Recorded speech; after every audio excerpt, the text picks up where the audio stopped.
Buenos días, buenas tardes, buenas noches. Esto es El Gato en X. Hoy voy a hablarles acerca de la segunda parte del libro de Axel Kaiser, El economista callejero. En este programa vamos a hablar acerca de la libertad económica. Es equivalente a justicia. Resumen del capítulo anterior. Establecimos que la necesidad es infinita, la demanda versus los recursos limitados, la oferta. Ambos son parte importante de la economía. Donde hay un político mentiroso que se va a meter en sus necesidades infinitas, vivienda, salud, y va a prometer largamente sobre su necesidad. Le va a prometer grande infraestructura, unas carreteras espectaculares, grandes megapuertos, pero no son realistas, porque le están prometiendo y no hay nada firmado. Y usted ya cuando lo elige ya es tarde.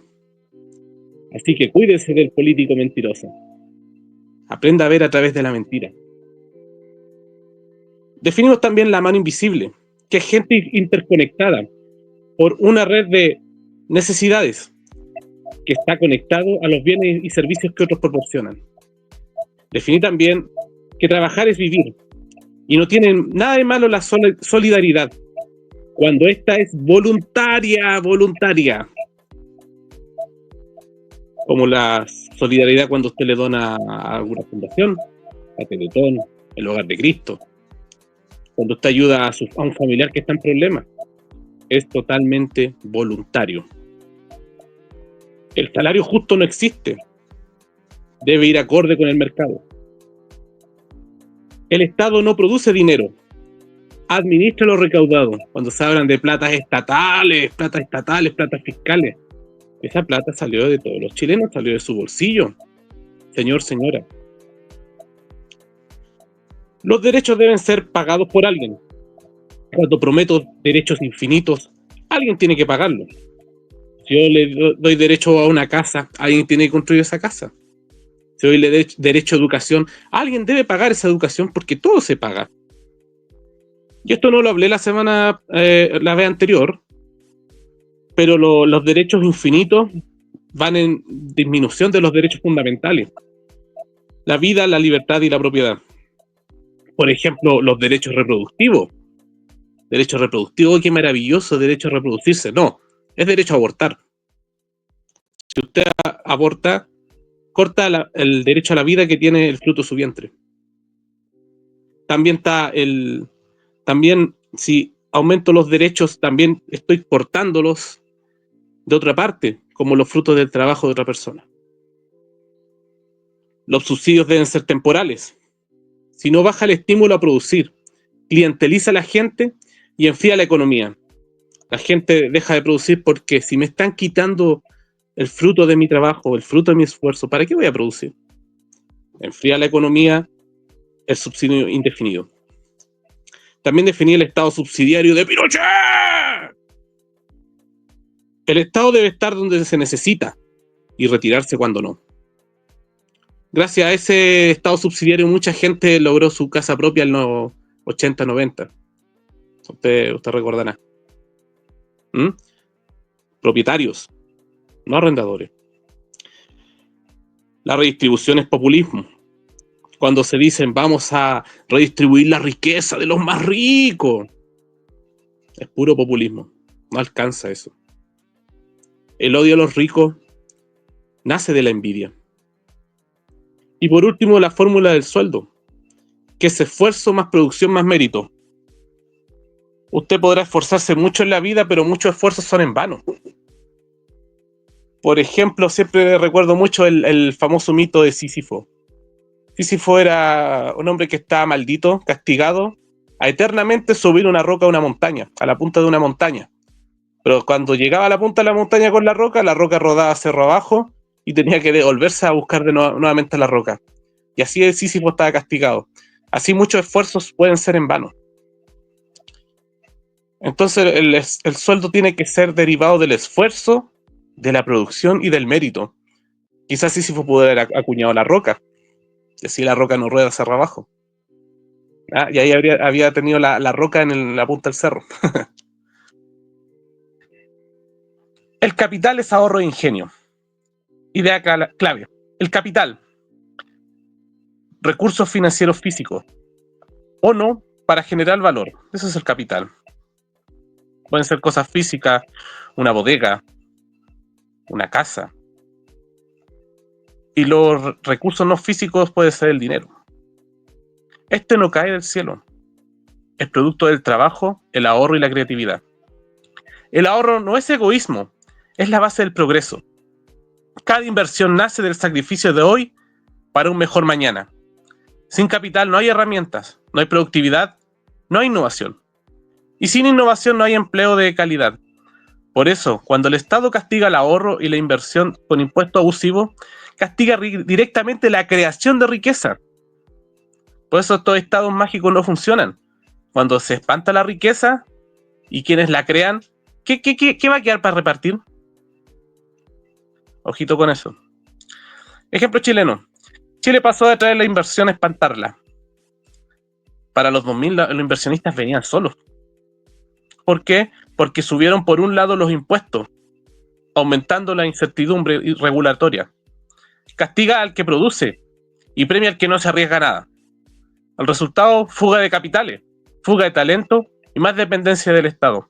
Y eso, que no he mencionado todavía,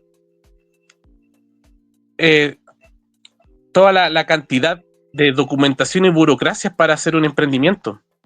Hay emprendimientos grandes que están hasta 10 años. Sacando papeles aquí, timbrando por acá, buscando el timbre del otro. Están en la burocracia ecológica. Y ojo con eso, no hablé de eso.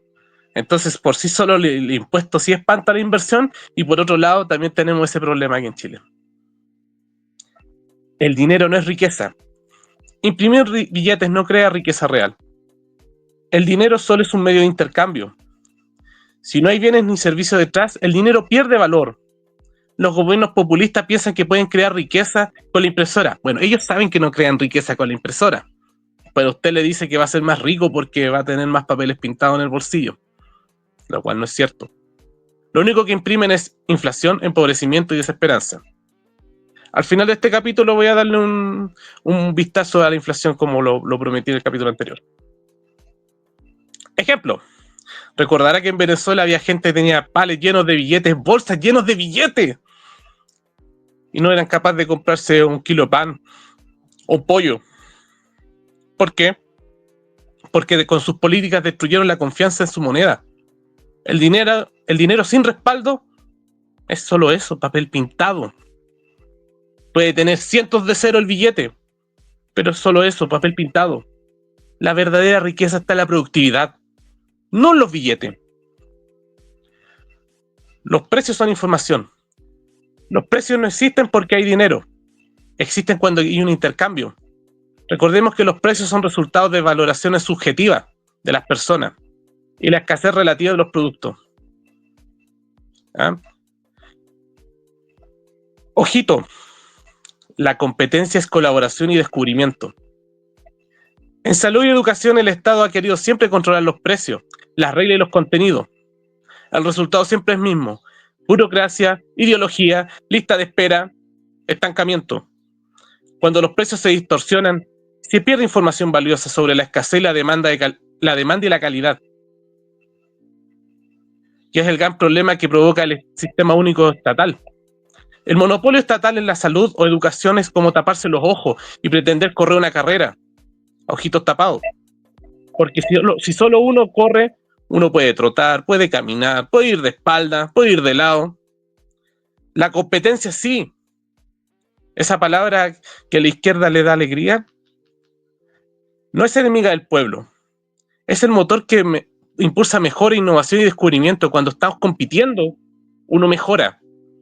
Pero sin competir, uno corre a la velocidad que quiere y hace lo que quiere. Ese es el problema del sistema único estatal. Mientras miles esperan por una cirugía en el sistema público, clínicas privadas innovan, avanzan y salvan vidas. ¿Por qué no dejar que ambos mundos convivan y compitan? porque el sistema único no es por eficiencia, es por ideología. ¿Ah? Es para beneficiar a unos pocos. ¿Y quiénes son esos unos pocos? La clase política gobernante. Miren lo que le hicieron a los liceos emblemáticos. Le quitaron la competencia con la famosa tómbola. Entró gente que no debería estar ahí. Resultado, se convirtió en un nido de delincuentes, que ahora ya no es orgullo nacional, da vergüenza nacional. Lo que sucede en el INBA, profesores rociados con acelerante. Le quitó la competencia, le quitaron los patines. ¿Mm? Citando al señor Ezaguirre, le quitaron los patines y lo lograron. El Stalin en 1930 colectivizó las granjas en Ucrania, provocó hambruna y murieron 4 millones de personas en el llamado Holodomor. ¿Qué hicieron aquí? Colectivizaron. ¿Qué es colectivizar? Pasaban los soldados granja por granja, les quitaban la vaquita, les quitaban las herramientas, les quitaban las semillas, les quitaban la producción y todo se iba a la granja colectiva. Y pusieron a un genio resplandeciente llamado Trofim Lysenko, que obligaba a los granjeros colectivos a plantar, a sembrar juntos. Otro por ahí decía que regando las semillas iba a haber producción en invierno, porque ellos no saben lo que están haciendo, son solo amigotes. Y al ser solo amigotes, no tienen la capacidad ni el mérito para hacer una verdadera producción.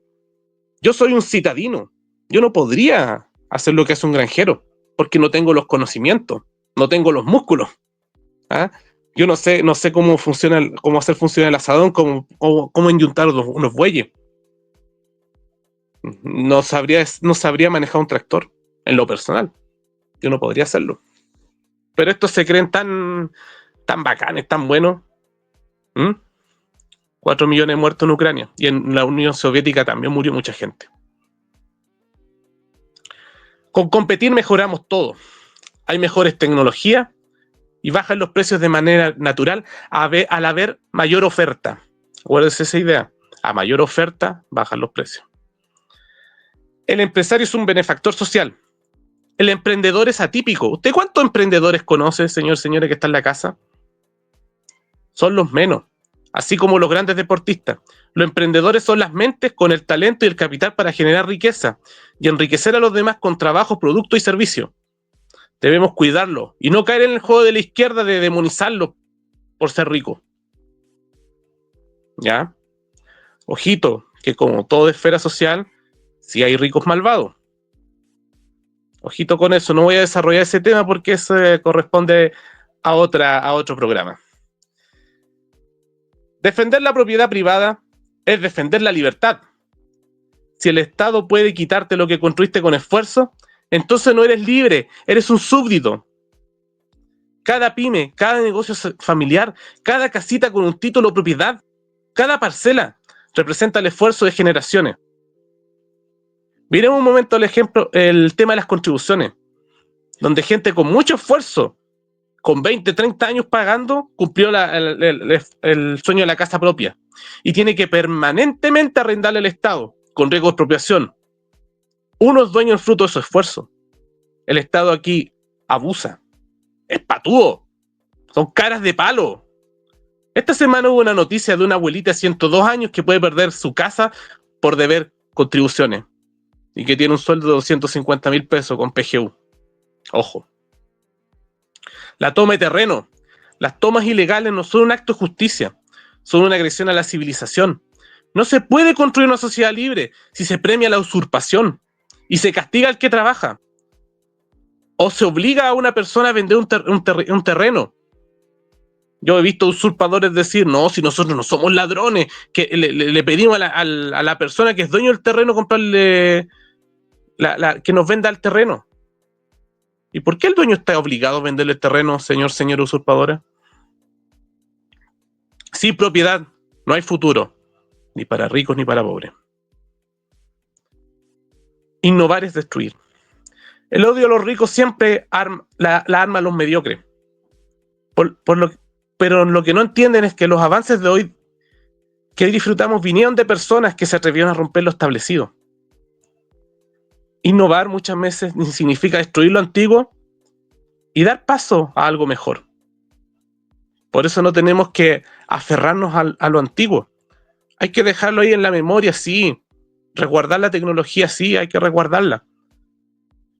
Por eso ya no producimos VHS, ni disquete, ni cassette. Discos de vinilo. Porque la tecnología ha superado toda esa tecnología antigua. Pero les tenemos cariño.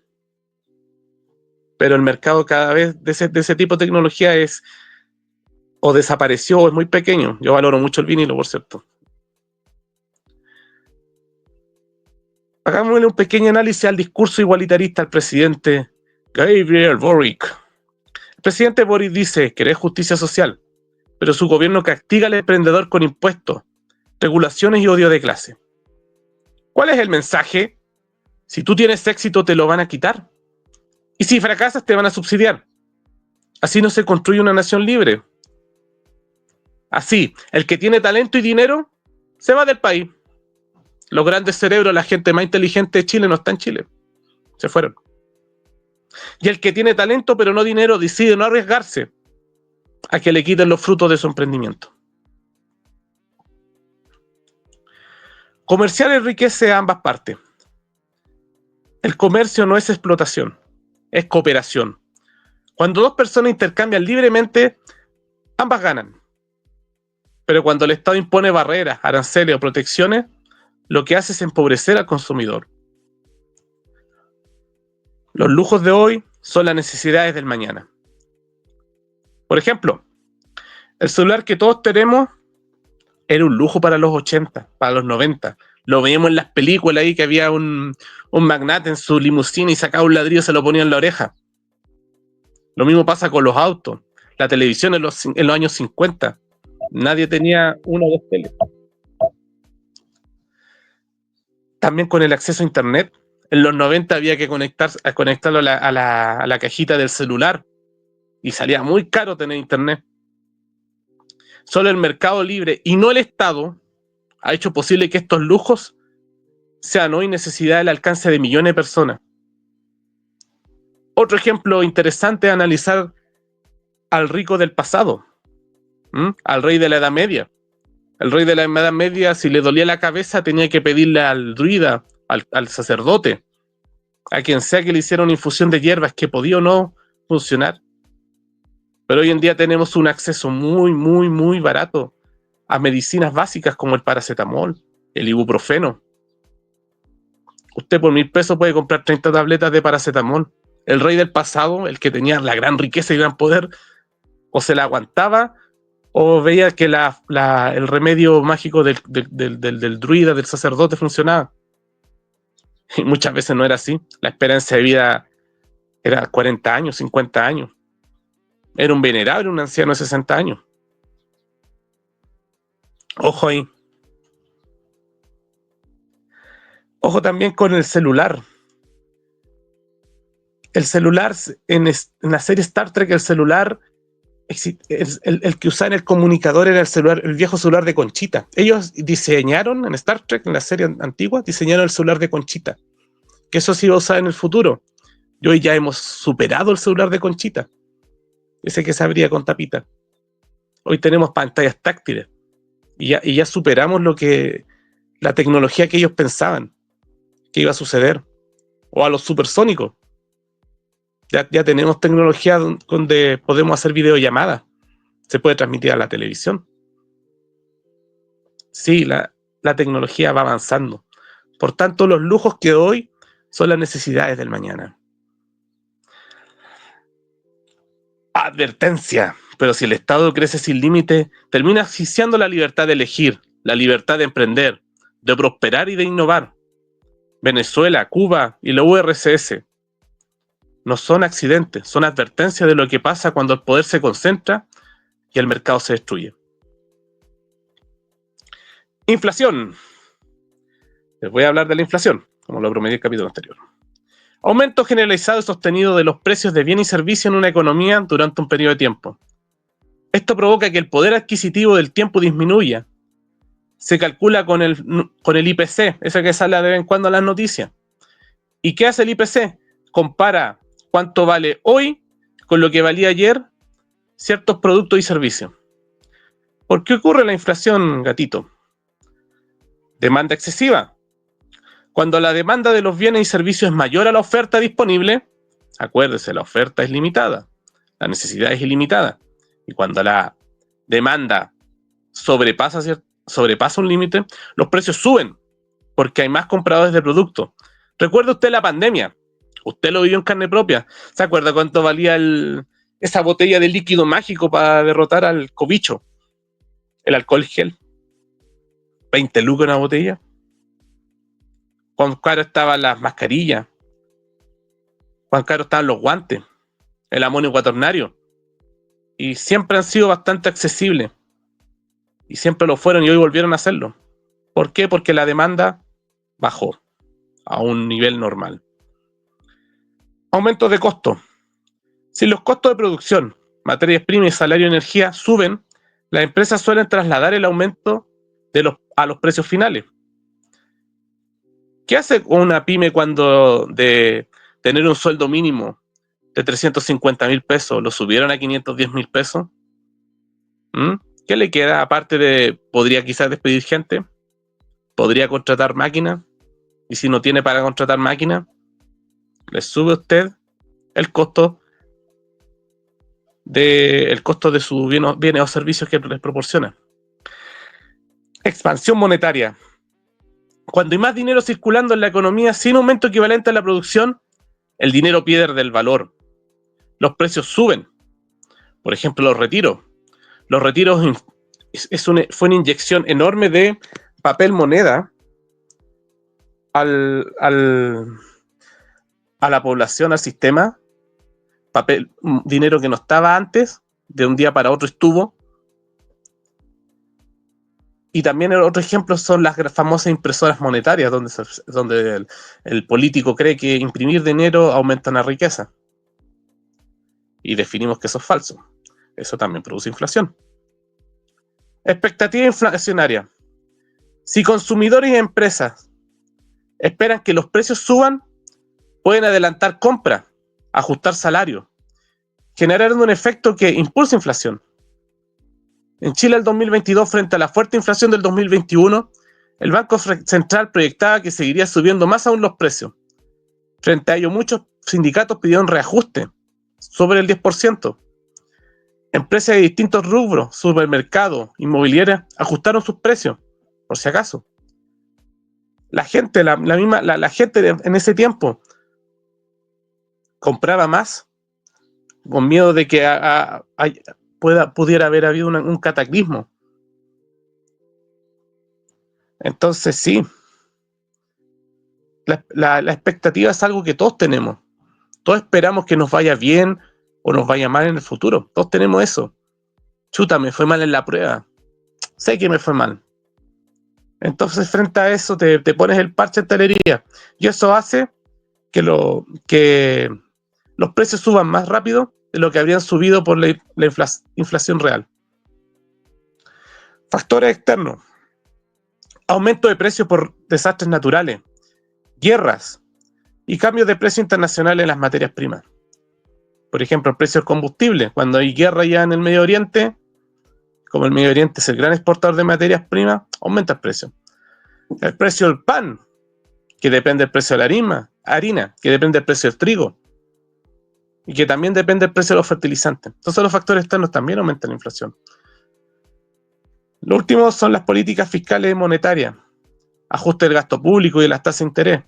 Cuando un gobierno gasta más de lo que recauda y tiene que pedir préstamos.